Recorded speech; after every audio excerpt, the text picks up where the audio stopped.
15 अप्रैल 2023 रात के 10:30 बज रहे थे। प्रयागराज की सड़कों पर हल्की सर्दी थी, लेकिन मोतीलाल नेहरू मेडिकल कॉलेज के बाहर माहौल बिल्कुल अलग था। कैमरों की फ्लैशलाइट्स, माइक्रोफोन्स की भीड़ और चारों तरफ पुलिस की वर्दी। दो भाई हथकड़ियों में जकड़े हुए पुलिस की गाड़ी से उतरे। एक वक्त था जब इनकी एक कॉल पर पूरा इलाहाबाद हिल जाता था। आज यही दो भाई अपने ही शहर में कैमरों के सामने बेबस खड़े थे। एक रिपोर्टर ने माइक आगे बढ़ाया, आप अपने बेटे के अंतिम संस्कार में क्यों नहीं गए? अतीक अहमद ने बड़ी सादगी से जवाब दिया, नहीं ले गए तो नहीं गए। उसे नहीं पता था ये उसकी जिंदगी के आखिरी अल्फाज होने वाले थे। कुछ ही सेकंड बाद उसका भाई अशरफ कुछ बताने की कोशिश करता है। मुख्य बात यह है कि गुड्डू मुस्लिम वो वाक्य कभी पूरा नहीं हो पाया, क्योंकि अगले ही पल गोलियां चली और पूरे देश ने लाइव टीवी पर अपनी आंखों के सामने एक मर्डर होते देखा।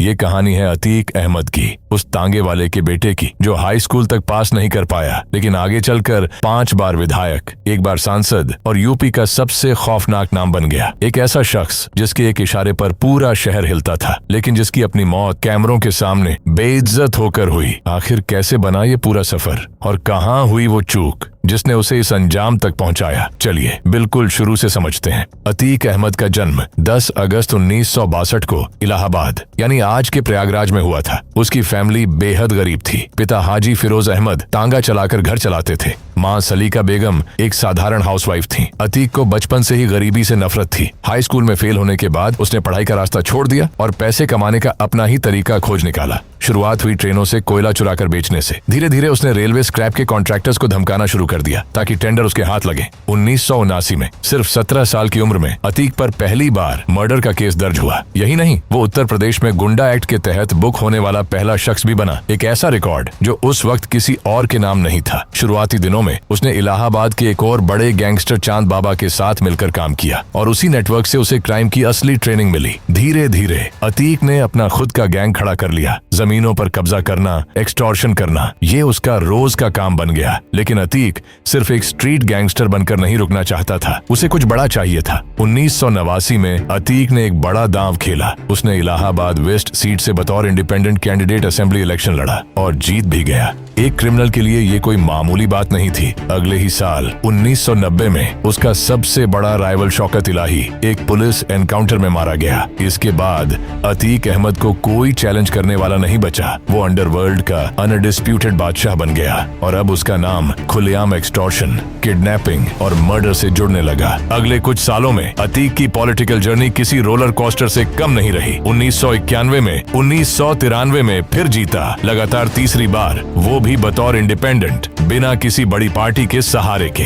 ये दिखाता था कि इलाहाबाद वेस्ट में उसकी पकड़ कितनी गहरी हो चुकी थी। फिर 1996 में उसने रणनीति बदली और समाजवादी पार्टी ज्वाइन कर ली। इस बार पार्टी के झंडे तले उसने चौथी बार वही सीट जीती। लेकिन अतीक कभी किसी एक पार्टी का वफादार नहीं रहा। 1999 में उसने एसपी छोड़ दी और खुद अपनी पार्टी बना ली, अपना दल कमेरावादी, जिसका वो खुद प्रेसिडेंट बना। जरा सोचिए, एक शख्स जो कभी हाई स्कूल पास नहीं कर पाया था, अब खुद एक पॉलिटिकल पार्टी चला रहा था। इसी पार्टी के टिकट पर उसने 2002 में 5वीं बार वही सीट जीती। 2003 में वो फिर से समाजवादी पार्टी में वापस आ गया और 2004 में अतीक ने अपने करियर का सबसे बड़ा मुकाम हासिल किया। पार्टी ने उसे फूलपुर लोकसभा सीट से टिकट दिया, वही सीट जहां से कभी जवाहरलाल नेहरू इलेक्शन लड़ा करते थे। अतीक ये इलेक्शन जीत गया और एमपी बन गया। एक तांगे वाले का बेटा अब देश की संसद में बैठने वाला था। लेकिन इस जीत की खुशी के पीछे एक बड़ी मुसीबत खड़ी हो रही थी। लोकसभा सीट जीतने के बाद अतीक को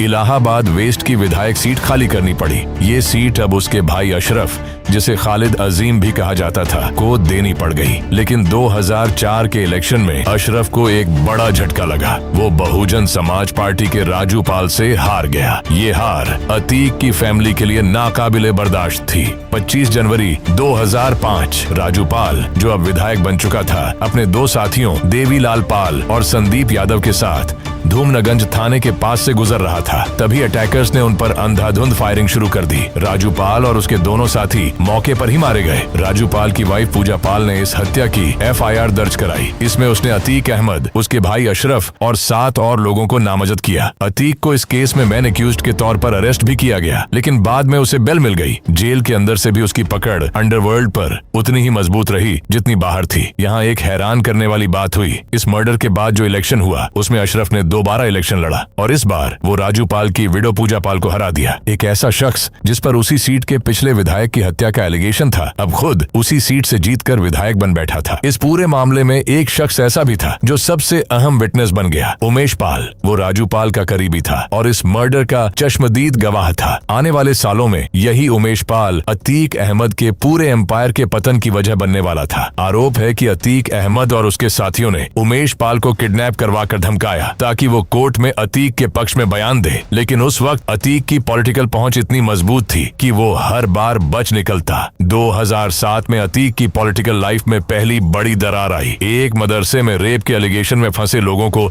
अतीक ने प्रोटेक्शन दी और जब ये बात मीडिया में आई तो पूरे राज्य में हंगामा मच गया। समाजवादी पार्टी ने आखिरकार अतीक को पार्टी से एक्सपेल कर दिया। वो पार्टी जिसे उसने खुद कई बार छोड़ा और फिर ज्वाइन किया था, अब उसे हमेशा के लिए छोड़ चुकी थी। मायावती उत्तर प्रदेश की चीफ मिनिस्टर बनी और उन्होंने अतीक पर भारी प्रेशर बनाना शुरू किया। आखिरकार अतीक को सरेंडर करना पड़ा और उसे अरेस्ट कर लिया गया। यहाँ से अतीक की पॉलिटिकल किस्मत लगातार नीचे जाने लगी। 2009 के लोकसभा इलेक्शन में चूंकि अतीक अभी तक किसी केस में कन्विक्ट नहीं हुआ था, इसलिए उसे इलेक्शन लड़ने की परमिशन तो मिल गई, लेकिन SP पहले ही उसे एक्सपेल कर चुकी थी और मायावती ने भी उसे BSP का टिकट देने से इनकार कर दिया। मजबूरन उसने अपना दल कमेरावादी की तरफ से प्रतापगढ़ सीट से इलेक्शन लड़ा और वो हार गया। फिर आया 2012 का UP असेंबली इलेक्शन और इस बार की कहानी किसी थ्रिलर से कम नहीं थी। अतीक ने एक बार फिर अपना दल के टिकट पर इलाहाबाद वेस्ट सीट से नॉमिनेशन फाइल किया, लेकिन ये नॉमिनेशन उसने जेल के अंदर से भरा था। बेल के लिए जब मामला इलाहाबाद हाई कोर्ट पहुंचा तो एक के बाद एक 10 अलग अलग जज इस केस को सुनने से खुद को अलग कर लेते हैं। इकोनॉमिक टाइम्स और टाइम्स ऑफ इंडिया जैसे बड़े अखबारों ने रिपोर्ट किया कि इन जजों के पीछे हटने की वजह अतीक का आतंक था, यानी उसका खौफ इतना गहरा था कि जज तक उसका केस सुनने से बचना चाहते थे। आखिरकार 11वें जज ने इलेक्शन से ठीक पहले उसे बेल दे दी, लेकिन इस बार भी अतीक हार गया और हराने वाली फिर वही थी, राजू पाल की विडो पूजा पाल।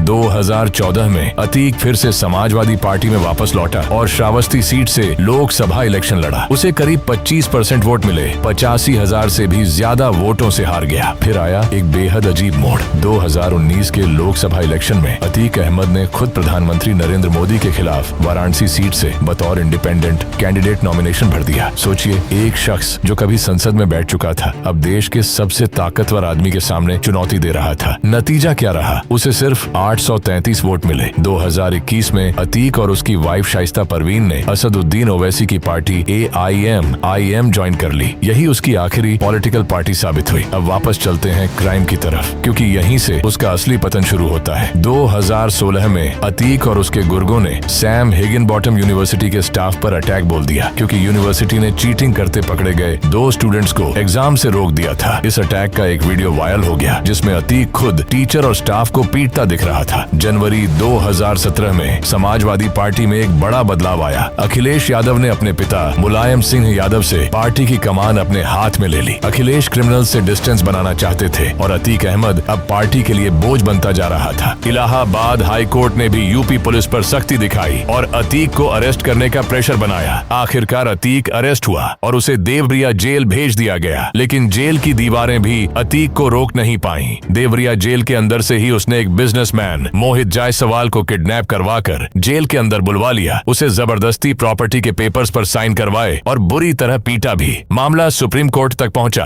और आखिरकार अतीक को उत्तर प्रदेश से बाहर गुजरात की साबरमती सेंट्रल जेल भेज दिया गया, बिल्कुल हाई सिक्योरिटी में, ताकि वो अब अपना गेम न खेल सके। ये ट्रांसफर जून 2019 में हुआ। मार्च 2017 में योगी आदित्यनाथ उत्तर प्रदेश के चीफ मिनिस्टर बने। उन्होंने प्रॉमिस किया था कि वो क्रिमिनल्स के एम्पायर को मिट्टी में मिला देंगे। अतीक अहमद, जिसका नाम अब यूपी के सबसे बड़े माफिया के तौर पर लिया जाता था, इस नई गवर्नमेंट का पहला और सबसे बड़ा टारगेट बन चुका था। लेकिन जेल में बैठे बैठे भी अतीक का एम्पायर पूरी तरह खत्म नहीं हुआ था। और फिर आया वो दिन जिसने पूरी कहानी को एक नया खौफनाक मोड़ दे दिया। 24 फरवरी 2023 प्रयागराज के धूमनगंज इलाके में उमेश पाल, वही विटनेस जिसने कभी राजू पाल की हत्या देखी थी, अपने घर के बाहर मौजूद था। अचानक अटैकर्स ने उस पर बम फेंके और अंधाधुंध गोलियां चलाईं। उमेश पाल और उसके साथ तैनात उसके 2 पुलिस गार्ड्स तीनों मौके पर ही मारे गए। पूरी घटना पास लगे सीसीटीवी कैमरे में कैद हो गई। शूटर्स को बम सेट करते हुए भी देखा गया। अगले ही दिन दर्ज हुई एफआईआर में उमेश पाल की वाइफ जया पाल ने 10 लोगों को नामजद किया। अतीक अहमद, उसका भाई अशरफ, अतीक की वाइफ शाइस्ता परवीन और उसका तीसरा बेटा असद अहमद। एक और अहम नाम था गुड्डू मुस्लिम, जो एक एक्सपर्ट बम मेकर था और पहले भी कई हिंसक क्राइम्स में शामिल रह चुका था। पुलिस के मुताबिक उसी ने उमेश पाल पर बम फेंका था। इस मर्डर के फौरन बाद यूपी गवर्नमेंट ने एक बड़ा कदम उठाया, बुलडोजर एक्शन। सिर्फ 4 दिनों के भीतर प्रयागराज डेवलपमेंट अथॉरिटी ने अतीक के करीबी 20 लोगों को आइडेंटिफाई किया और तेलियरगंज, चकिया, धूमनगंज, सलेमसराय जैसे इलाकों में उनके घर एक एक करके गिराने शुरू कर दिए। जफर अहमद का घर, जहां कभी शाइस्ता परवीन खुद रहती थी, गिराया गया। सफदर अली, जो एक आर्म्स डीलर था और अतीक को हथियार सप्लाई करता था, उसका घर भी गिरा। एक हिस्ट्री शीटर और फाइनेंसर मशकुद्दीन का घर भी गिरा। ये सिलसिला कई दिनों तक चलता रहा। इन्वेस्टिगेशन में जो सामने आया वो किसी को उम्मीद नहीं थी। पता चला कि इस पूरी कॉन्स्पिरेसी की प्लानिंग अतीक ने साबरमती जेल से की थी, जबकि उसके भाई अशरफ ने बरेली जेल में एक मीटिंग बुलाकर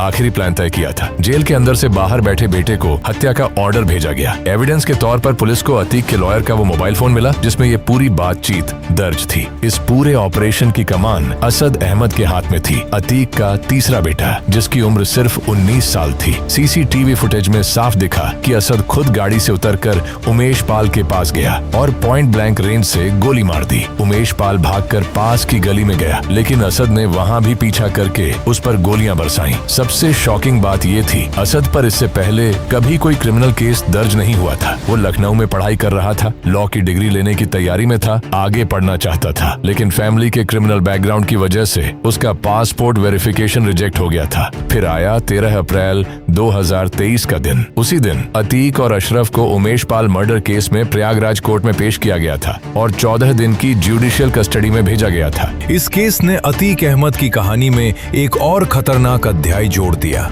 लेकिन दोस्तों, ये कहानी यहीं खत्म नहीं होती। इसके बाद अतीक अहमद की जिंदगी में ऐसे मोड़ आए जिन्होंने पूरे देश का ध्यान अपनी तरफ खींच लिया। आखिर अतीक के खिलाफ जांच और कार्रवाई किस दिशा में आगे बढ़ी, उसके परिवार और गैंग पर क्या असर पड़ा और कैसे ये कहानी पहुंची उस मुकाम तक जहां से अतीक अहमद की जिंदगी का सबसे बड़ा अध्याय शुरू हुआ। इन सभी सवालों के जवाब मिलेंगे पार्ट 2 में। अगर आपको ये डॉक्यूमेंट्री पसंद आई हो तो वीडियो को लाइक जरूर करें और ऐसी ही रियल और डिटेल्ड डॉक्यूमेंट्रीज के लिए चैनल को सब्सक्राइब कर लीजिए। मिलते हैं पार्ट 2 में, जहां कहानी और भी आगे बढ़ेगी।